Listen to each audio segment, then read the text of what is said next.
I believe that Grandmama Sina is looking down on us as we struggle to keep in touch with each other, hanging on to the change that bound us to her.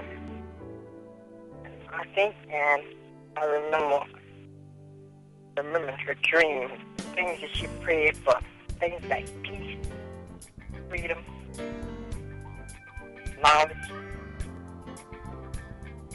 all the things we are enjoying today.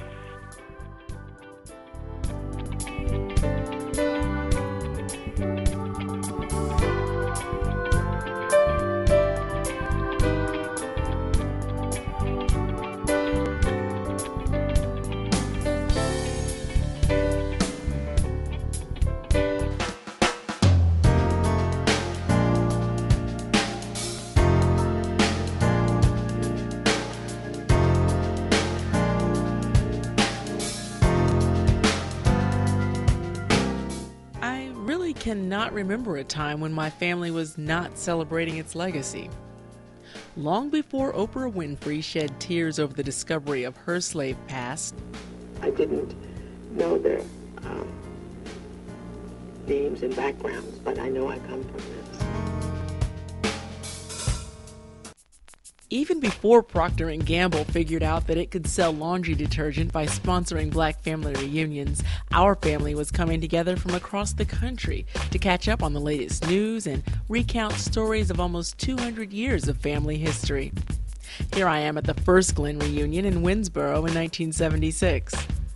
I'm just about the same age there as my oldest daughter Aziza is at this year's reunion, and sporting the same hairdo. There's cousin Bernard striking a funky pose. We had all apparently gotten the memo that wearing plaid polyester on a hot, humid day in South Carolina would be, if not comfortable, well, at least fashionable. And that, of course, is my brother Kala. As always, going to the edge and then trying to step over it, just to see if he can fly. And Granddaddy Casper ahead of his time, trying to ensure that no child is left behind. Since I can't remember a time when the family wasn't getting together, I asked my grandfather how we came to be on the grounds of Shiloh Presbyterian Church in Winsboro, South Carolina, on an August weekend in 1976. It began with a dream. I was flying from San Diego to Charlotte on my way to a conference at Nova Scotia College in Concord.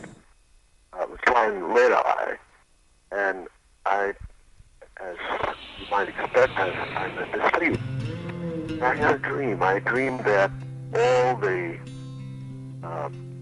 grandchildren of Benjamin and Mary Glenn had come together for a reunion at Grandmama's house, as we always called it. After I woke up, I began to think about that all the more. And then after I got to Nova Scotia College, I decided to call Barbara Mitchell, who lived in nearby Salisbury, North Carolina. I told him about my dream and also my desire to follow through on it, and he encouraged me to do so. When I returned home, I decided to call Mary Jane, my sister Mary Jane, to Willingham, and I told her about it, and she was excited about it. I said, why don't you go ahead, I'll help you in any way I can. So I decided to write to one member of each of my father's brothers and sisters, one of the children of each of them. And within a week, I had a response from all of them saying that this would be a great idea and they would participate. We planned to have a reunion the first weekend of August at the old house. And later on, I talked with my cousin Doc, who at that time was still living in Grandmama's house, which he then owned. And he suggested that it would be very difficult to have a reunion there because they didn't have enough yard for all the people, as he suggested we have it at Shiloh Church. Even though the reunion wasn't held at Grandma Mary's place, you should know something about the history of the home where Mary McConnell Glenn lived out her last 27 years. A freed slave named Israel Bird originally built this house in the early 1800s. He owned at least 200 acres of land, and during Reconstruction, Israel Bird was one of over 70 African Americans who served in the South Carolina legislature. In 1908, Mary, Brooks, and James Watkins Glenn bought the Israel Bird place and divided it between them. James Watkins was only 22 at the time, and Brooks was 24. The two built small homes for themselves. After getting married in January 1910, James brought his wife Maddie to live here too, gradually adding to the house to accommodate his growing family.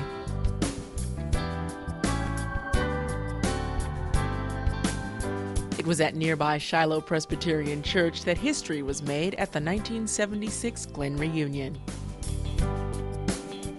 At that reunion, to our surprise, every one of the grandchildren, with the exception of one, John Murphy, was there.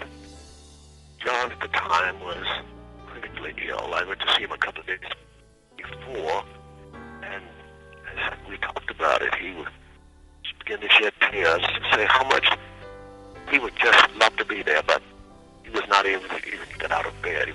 I couldn't stand any longer. And as a matter of fact, a few weeks later, he died.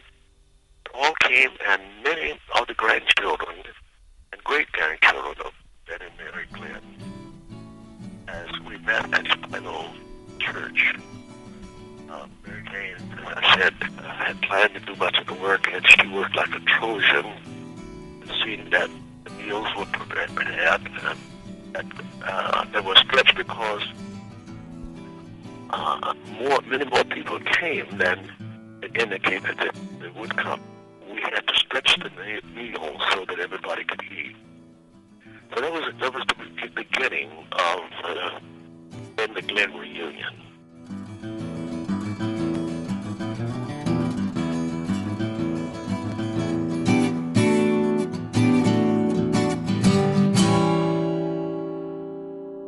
At Clement Glenn's urging, the reunion was expanded to include all of the descendants of Sina McConnell Boyd, and the Glenn McConnell Boyd reunion was born in 1981. The reunion has crisscrossed the nation from Winsboro to Baltimore, to Columbia, to Richmond, back to Columbia, up to New York, over to Detroit, back down to Baltimore, then Columbia, out west to L.A., down to Atlanta, then Richmond, on the high seas to Nassau, Grand Bahamas, to Connecticut, and now San Francisco. Every 2 years coming together to celebrate new lives.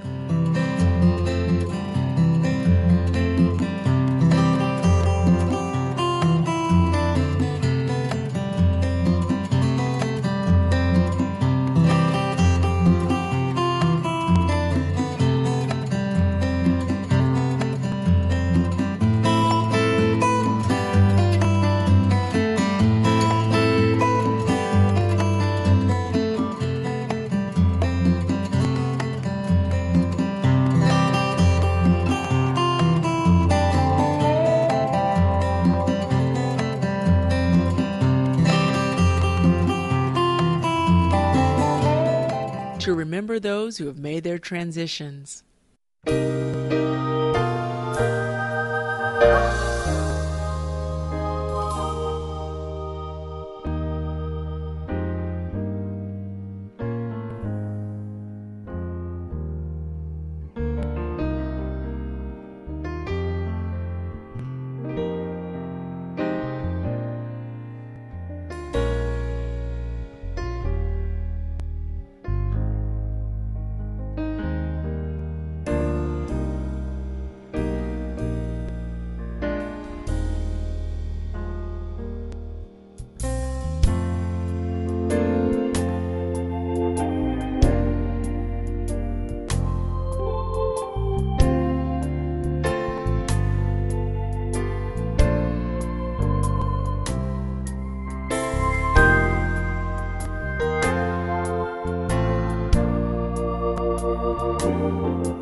always weddings and special events to catch up on.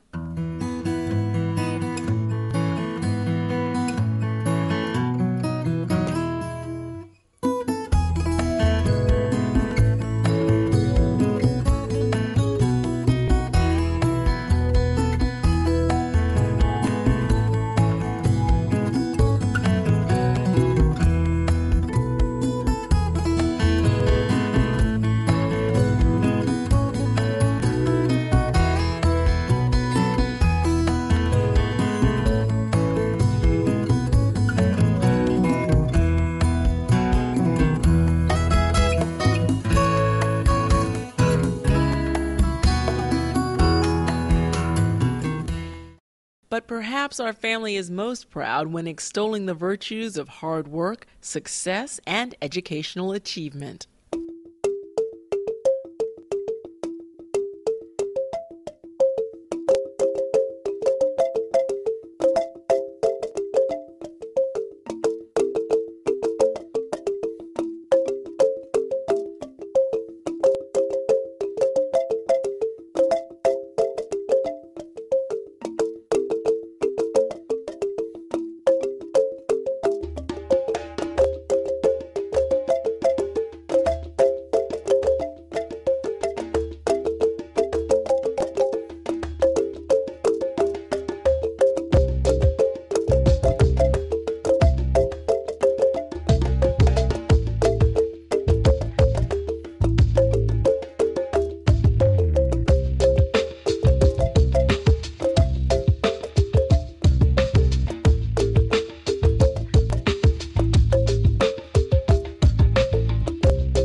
It's no accident that the family puts so much emphasis on hitting the books.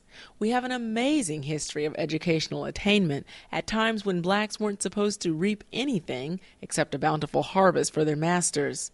Enter Starling Glenn. I am Starling Glenn, born into slavery, but knowing my mind was free. It wasn't either to sneak pages out of the big Bible in Mazza's house, but I did it. Don't think old Master Glenn was being kindly when he sent me up to Asheville for some schooling. No, sir. That school trained bright slaves to teach white men's children. See, then they didn't have to pay for tutors. You wasn't supposed to even think about teaching your own family what you learned. But I took a little time every evening to teach my boys John Benjamin and Brooks so they could read and write. After the war, my wife Liza and I kept working like it was slavery time. We bought a little piece of land and farm. When Benedict College opened in Columbia, I sent John Benjamin there. Later, Brooks went to Biddle College in Charlotte. I think you call it Johnson C. Smith nowadays. Brooks passed away there his second year out. Nearly broke our hearts. He was such a smart boy. I think it was the strength of our family that brought us through. Still, I was mighty proud of my boy John Benjamin. You might have heard talk of him. Went on to become the first colored teacher in Fairfield County. My grandfather was a teacher. In fact, he was the first African-American teacher in his county. He had graduated from Benedict College in the first class of that school in Columbia. My grandfather taught in a number of schools because there were so few African American teachers. The schools were in session at that time, just 2 months a year. And some years he taught at 5 schools over a period of 10 months. The schools were, for the most part, shacks, where during the winter it was very cold. As a result of that, he developed tuberculosis, and in 1893, when my dad was just 7 years of age, my grandfather died. But the family quest for knowledge showed no signs of slowing down. Although John Benjamin's sixth child, James Watkins Glenn, was only able to get a third-grade education, he was on a mission to educate as many of his children as possible, even though this meant paying to send many of them to Coulter Academy in Cheraw, South Carolina, during the Great Depression. At that time, there was no high school in Fairfield County for African Americans. My sister Zipporah went there first, and then I think while she was still there, Josie Glenn, my cousin Josie, went, and then my sister Susie, followed by my sister Mary and me. Then later, Sister Maddie and Sister Josie all went there. Most of us went to school during the Great Depression. It was very, very difficult. My father worked at 2 jobs, worked on his farm and other jobs doing carpentry work for people in order to raise money. And we worked, all of us worked long hours to try to raise money. When we were there, my sister Mary and I, we had to pay only $8 a month, and then we had jobs on the campus to help offset some of the expenses. My father felt both strongly and my mother that it was important that the girls finish high school, because the only jobs available then was working for some white people in their homes or kitchen, and which they were treated very badly. It gave me a love for the Presbyterian Church that has been unshakable over the years, because it gave me an opportunity when the state and my school district would not. Although she was already employed by the local school system, Carrie Lou Glenn Mitchell, the youngest child of John and Mary Glenn, went to Allen University in Columbia to get a BA after rallying her 4 children to obtain their degrees. Besides overcoming the segregated education system, the first few post-slavery generations also pulled together to overcome the other ravages of racism. William A. Boyd, known as Son, used his position as a railroad porter to save the lives of friends and relatives. Anything a black man did that the white man didn't like was trouble. It didn't have to be things like you see now, trouble. You know what I'm saying? You just let a white man out, decide you don't want to work for him, they ain't going to work for him no more. You know how you're accustomed to do something like that? Mm-hmm. Oh, they would look for him, want to beat him and kill him and anything else at that particular time. So how could your father help him get out of there? He would go down to South Carolina, give them his pay. He would board the train as William Boyd. And that's how he got a lot of them out of South Carolina. For the many who traveled on that post-slavery version of the Underground Railroad, the next stop was here at Uncle Son's house, 336 Grayson in Richmond, Virginia. After he set these young men up with a few weeks' worth of jobs to earn what he called chump change, it was often off to Aunt Daisy's house in Baltimore, and a chance to start over. Which just goes to show you that family unity can be a whole lot more than just the t-shirt slogan. I'm Nwandi Lawson, granddaughter of Casper and Vernilla Glenn, and this is Our Family.